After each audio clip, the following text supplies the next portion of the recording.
ভাই ইলন মাস্কের স্টারলিংক কিন্তু চলে আসতেছে বাংলাদেশে, অলরেডি টেস্টিং চালু হয়ে গেছে এবং আমরা একটা স্ক্রিনশট দেখলাম 230 Mbps স্পিড পাওয়া যাচ্ছে স্টারলিংকের ইন্টারনেট ব্যবহার করে। আশা করছি খুব শীঘ্রই আমাদের দেশের ঘরে ঘরে পৌঁছে যাবে। এখন কতটুকু যাবে সেটা আসলে সময় বলে দিবে, এই এত টাকা দিয়ে মানুষ এটা নিবে কিনা, কারা নিবে, সবকিছু আসলে উত্তর আমরা অপেক্ষা করতেছি, সময়ের অপেক্ষা শুধুমাত্র। এখন ভাবলাম যে আমাদের ইন্টারনেটের সঙ্গে একটু স্টারলিংকের ইন্টারনেটের একটু কম্পারিজন করি আর কি। হ্যাঁ, আমরা কত এমবিবিএস এর ইন্টারনেট ইউজ করি আর কি। স্টারলিংক ছাড়া ভাই নর্মাল ভাই লোকাল একটা মানে ব্যান্ডউইথ আমরা কিনি এখান থেকে একটা আইএসপির কাছ থেকে।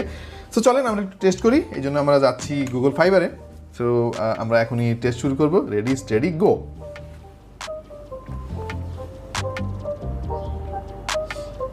500 550 দিয়ে কিন্তু শুরু হয়েছিল, কিন্তু ওইটা তো স্টেবল থাকবে না, একটু কমে যাচ্ছে আমরা দেখতে পাচ্ছি।